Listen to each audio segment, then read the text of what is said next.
அனைவருக்கும் வணக்கம். Jaibala YouTube channel சார்பாக உங்கள் அன்புடன் வரவேற்கிறேன். ஜெய்பாலா ஜெய்பாலா ஜெய்பாலா. தத்பிரசாதித்மி மகாதேவாதிமி தன்னோ ருத்ர பிரதிதேவி தத்பிரசாதித்மி மகாசேனாதிமி தன்னஸ்கந்த பிரதிதேவி. சுப்பிரமணிய சாமி வணிகரத்தாலும் பாலத்துக்குடைய திருவுருளாலும் முருகப்பெருமான் ஆசை கொண்டு இந்த வாரம் கடகராசிக்கு எத்தகைய பலன் கொடுக்குது பார்ப்போம். 1/3/2026 முதல் 7/3/2026 வரைக்குண்டான கடகராசிக்குண்டான பலன். இப்போ கடகராசியில அடங்கிய நட்சத்திரம் அப்படின்னு எடுத்தாலே புனர்பூசம் 4ஆம் பாதம், பூச நட்சத்திரம் முழு நட்சத்திரம், ஆயில்ய நட்சத்திரம் முழு நட்சத்திரம். ஆகவே இந்த நட்சத்திரம் அடங்கியது கடகராசி. இப்போ கடகராசி வழிபாடு தெய்வம் அப்படின்னா கடகராசிக்கு அதிபதி சந்திரன். அப்ப அம்பிகை வழிபாடு செய்யணும். அந்த அம்மனுடைய வழிபாடு தவறாம செய்து வரவங்களுக்கு, இந்த கடகராசிக்காரர்களுக்கு அருமையான பலம் கொடுக்கும். லலிதா திருவசந்ததி, புவனேஸ்வரி இந்த போன்ற தெய்வத்தை அவங்களுக்கு அதிகமாக வழிபாடு செய்து வருவது கால சிறந்த பலன் கொடுக்கும்.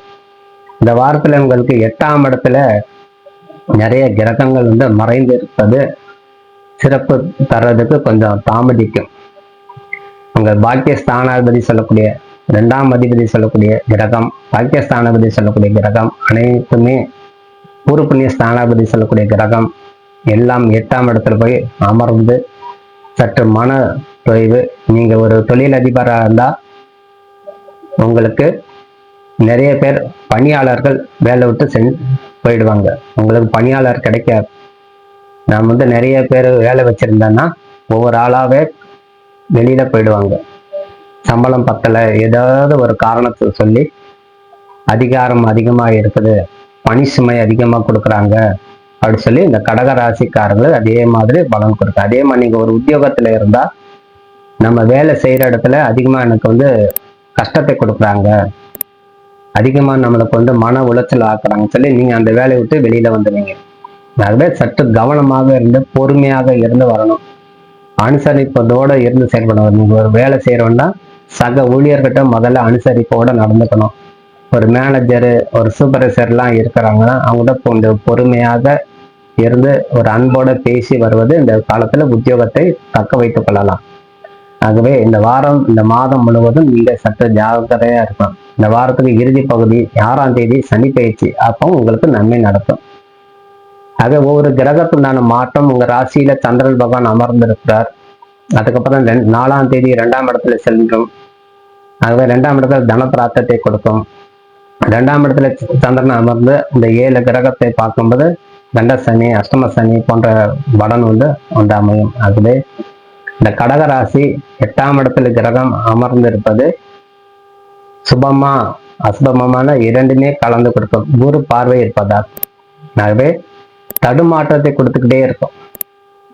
நம்ம வீட்டுல ஒரு சின்ன குழந்தையா இருந்தா, நம்ம ஒரு வாலிப வயசாக இருந்தா, ஒரு ஆண் பெண் இருபாலருமே வீட்டுல நல்ல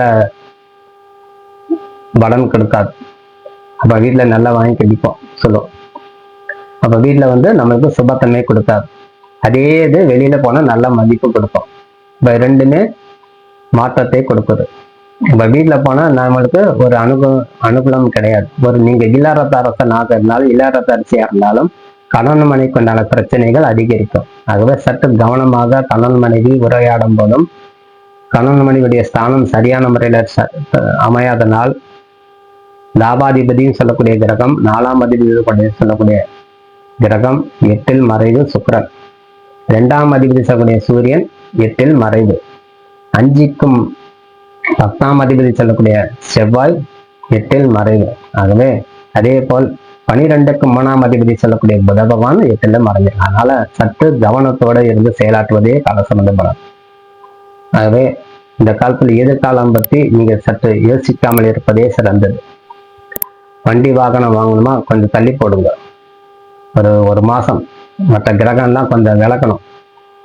கூட்டு கிரகம் நம்மளுக்கு என்னதான் இருந்தாலும் அது ஒரு யுத்த கிரகமே. குரு பார்வைக்கு நன்மை தான். ஆனா உங்க ராசிக்கு குரு 12ல மறைஞ்சிருப்பதால், அதனால எந்த புதிய பொருள் வாங்க ஆசைப்படாதீங்க. அதனால சற்று அந்த விஷயங்கள் தள்ளி வைப்பதே சிறந்தது. அவசரப்பட்டு எந்த பொருள் வாங்கலாம், நீங்க சுமாரான பொருள் வாங்க எண்ணம் உண்டாகும். நீங்க அங்க பார்க்கும்போது அந்த நேரங்கள் சரியில்லைன்னா நம்ம என்ன செய்ய தெரியுமா, ஒரே ஒரு விஷயம், ஒரு பொருள் நீங்க வாங்குறீங்கன்னா அங்க போனா அந்த பொருள் நம்மளுக்கு நல்லதா தோணும், வீட்டுல வந்தா அது டேமேஜ் ஆகிடும், எல்லாம் ரொம்ப நாள் உழைக்காது. அப்ப ரொம்ப நாள் உழைக்கணும், டேமேஜ் இல்லாம இருக்கணும்னா அந்த கால அவகாசம் கொஞ்சம் எடுத்துக்கணும். இப்போ நீங்க ஒரு வண்டி வாங்குறீங்க, 2 வீலரே வச்சுக்கலாம். இப்போ வண்டி வாங்குறேன்னா வண்டி பளபளப்பா இருக்கு, கரெக்டா இருக்கு, சூப்பர், நல்ல கம்பெனி, நல்ல மைலேஜ் தருது, எல்லாம் சேர்த்து வாங்குறீங்க.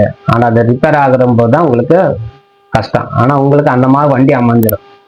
இன்ஜின் சரியில்லை, பிரேக் சரியில்லை, போட் சரியில்லை, போன் சரியில்லை, சாக்கப் சரியில்லைன்னு சொல்லி ஏதேனும் ஒரு குறைபாடு உங்களுக்கு உண்டாயி அடிக்கடி வண்டி செலவு வைக்கும். ஆகவே இந்த காலத்துல ஒரு புதிய பொருள் வாங்காமல் இருப்பதே சிறந்தது.